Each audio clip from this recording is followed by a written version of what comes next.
La Dirección General de Contrataciones Públicas, en coordinación con la Unidad Antifraude de la Contraloría General de la República, inició una investigación de oficio para conocer y profundizar la modalidad de contratación utilizada por el Instituto Postal Dominicano Impostdom con la empresa Mía Cargo. La institución informó que la acción surge a raíz de la publicación de un reportaje en el programa de investigación Nuria, de la periodista Nuria Piera, a fin de aclarar los hechos y determinar si existen violaciones a la ley 340-06 de compras y contrataciones públicas, establecer sus consecuencias respecto al contrato y recomendar sanciones en caso de que correspondan. Hablamos del tema con el jurista especializado en Derecho Público Francisco Guillén Blandino. Las buenas tardes reiteradas. Hablemos un poquito de este caso. Sí, don Roberto.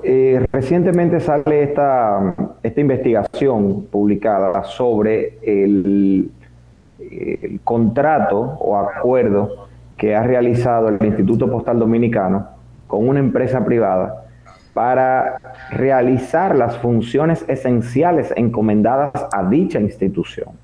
Estamos hablando de que el Impostdom puso a cargo de esta empresa llamada Mía Cargo la labor de recepción, procesamiento, entrega de correspondencias y paqueterías, y esto necesariamente ha sido un llamado a las autoridades para que realicen estas investigaciones en virtud de que dicho contrato, que data de abril, no sé si es el 21 de abril de este año, digamos que se analice si se agotó un proceso competitivo, un proceso transparente, donde distintos oferentes puedan venir a poner sus propuestas a la disposición de la institución y ver cuál de estas ofertas es más conveniente para la realización del servicio en función de la capacidad técnica y de la propuesta económica.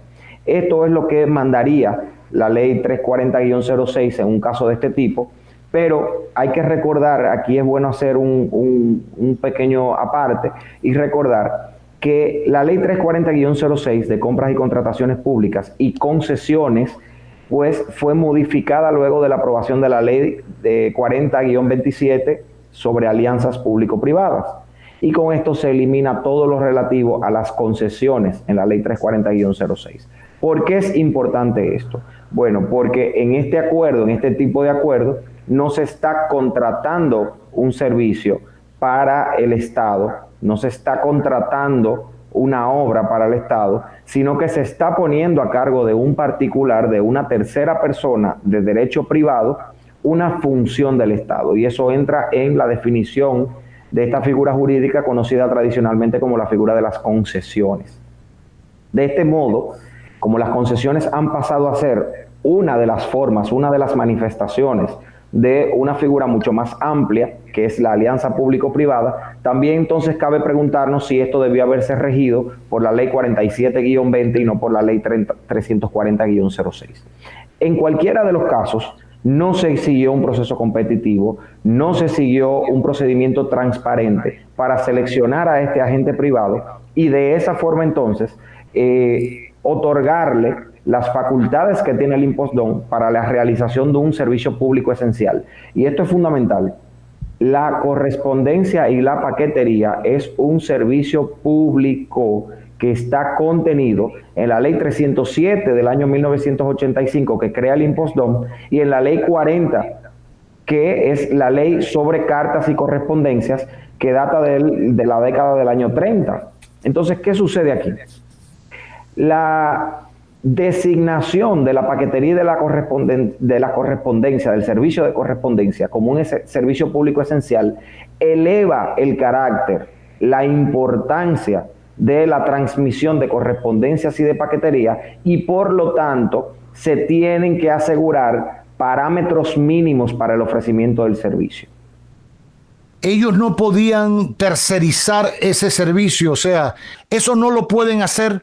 Sí, don Roberto, de hecho, los servicios públicos esenciales pueden ser tercerizados. De hecho, Nosotros tenemos el agua, en el caso del Gran Santo Domingo, por ejemplo, lo ofrece la Corporación de Acueductos y Alcantarillado de Santo Domingo, que si bien pertenece al Estado, es una corporación con un carácter empresarial. Si vemos las telecomunicaciones, el servicio telefónico es un servicio esencial que lo prestan o lo ofrecen prestadoras privadas que están altamente reguladas por un regulador que se llama el Instituto Dominicano de las Telecomunicaciones. No, el servicio de transporte es concesionado a transportistas privados, salvo la OMSA, la mayor parte del tránsito que hay en la República Dominicana de pasajeros se hace a través de concesiones con transportistas y sindicatos.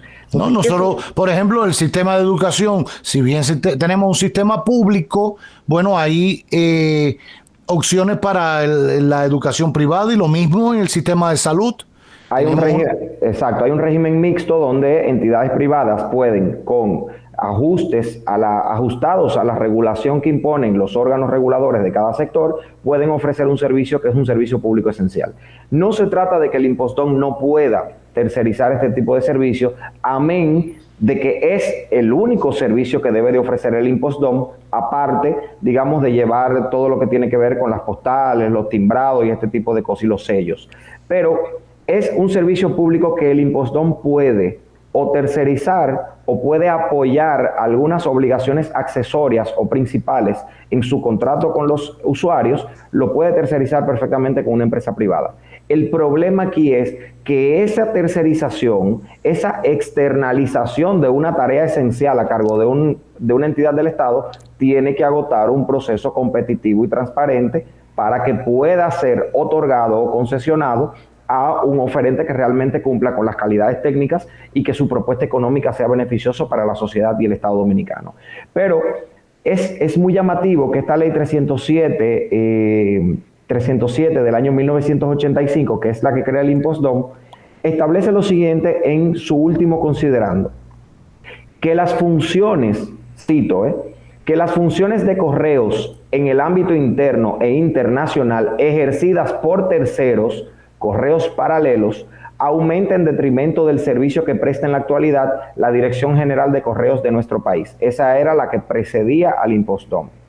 Siendo preciso conjurar esa institución mediante el establecimiento de un organismo estatal de tipo empresarial que utilice racionalmente los recursos humanos y materiales indispensables para el desarrollo de sus funciones.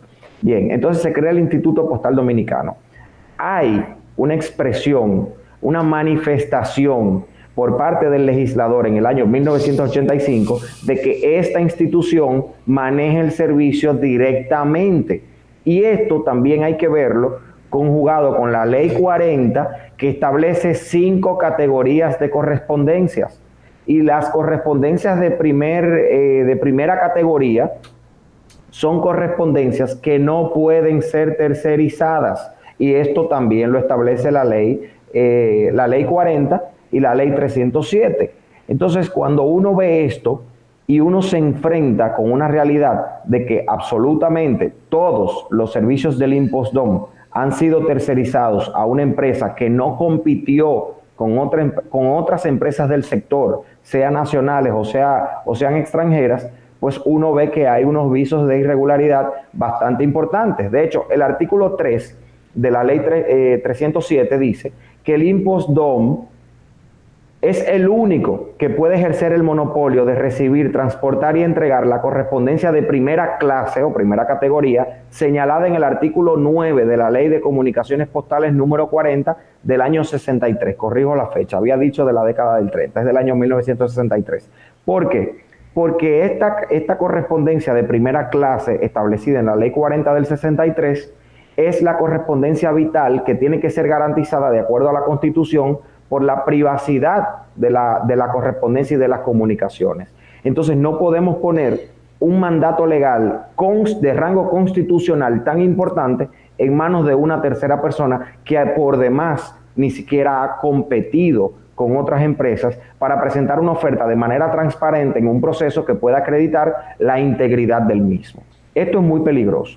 A eso se le suma, don Roberto y estimados radioescuchas, la situación de que esta empresa a mi cargo, según lo que se ha revelado en esa investigación, se ha incorporado desde el punto de vista de la imagen institucional a la imagen del gobierno dominicano. Vemos el logo, que usted sabe que el gobierno, cuando llegó el gobierno del presidente Abinader y del PRM, modificó la imagen institucional del gobierno, unificó todos los logos institucionales con una especie de cúpula del Palacio Nacional con el nombre de la institución abajo. Pues ahora estamos viendo que en el caso de Mi a Cargo con Impostdom está ocurriendo exactamente lo mismo y dice, tiene la cúpula y dice Impostdom by Mi a Cargo. Entonces, una empresa privada está cobijándose en la imagen de la institución con la cual está vinculada, que a su vez es la imagen del gobierno dominicano. Y hay una confusión de identidad clarísima allí. Pero a esto usted le suma que en el registro mercantil de dicha empresa figuran 3 socios, uno de los cuales, el socio principal, había sido o está siendo procesado en Argentina por contrabando de mercancía. Y los otros 2 socios son 2 personas extranjeras cuyos domicilios para constituirse como socios de esa empresa es el mismo domicilio del Impostdom, y que la empresa está registrada con el domicilio del Impostdom, y que en el contrato la empresa tiene como domicilio ad hoc, porque tiene domicilio en Miami, el domicilio del Impostdom. Pues hay una clara confusión entre la empresa y la institución, y eso definitivamente incumple las reglas más elementales de transparencia y de equilibrio contractual. Por demás, temas de ética pública desde el punto de vista de los funcionarios de la institución. Entonces, no sería prudente abocarnos a sacar conclusiones inmediatas con respecto a lo que pudo haber ocurrido allí. Es una actitud correcta por parte de la Dirección General de Compras y Contrataciones y del Ministerio Público iniciar una investigación de oficio, esclarecer aquello que ha sido irregular o no, para que la sociedad pueda tener la tranquilidad de que se va a regularizar la situación jurídica que envuelve dicho proceso, que envuelve dicho contrato, pero definitivamente hay elementos suficientes para entender que el solo contrato o acuerdo entre la empresa y la institución está totalmente viciado de irregularidad. Algo elemental que cualquiera va a entender. Usted hace un contrato de compraventa de un inmueble en República Dominicana, o una institución pública va a firmar un contrato con un particular, y eso tiene que estar notarizado. Claro. Y tiene que estar notarizado por un notario dominicano. Y en el caso del inmueble, por ejemplo, por un notario de la jurisdicción donde se encuentra el inmueble. Este acuerdo entre Impostdom y Mi a Cargo había sido notarizado por un abogado notario público de la Florida. De la Florida. Entonces, ni siquiera tiene el aval que exige la ley del notariado con ámbito de territorialidad en la República Dominicana, siendo una institución pública. Entonces, aquí hay serias cuestiones que las autoridades tendrán que ver para entender sobre la situación de irregularidad que se ha producido en el contexto de dicho acuerdo, de dicho contrato. Qué bien. Bueno, tan feo para la foto. Hasta el notario de la Florida, si lo engañaron en su buena fe o está feo para la foto por haberse puesto a hacer algo que no era. Pues nada, gracias por esta información complementaria. Creo que da un poco de luz en torno a lo que fue denunciado por la periodista Nuria Piera en torno a este acuerdo entre Impostdom y una línea de distribución Mi a Cargo. Guillén Blandino ha explicado en detalle todas las posibles irregularidades en dicho proceso, más allá de si hubo licitación, si no hubo, etcétera, etcétera, si no hubo competencia, etcétera, etcétera. Gracias, Guillén, gracias por toda esta información. Francisco Guillén Blandino, en este magazine que no tiene nombre.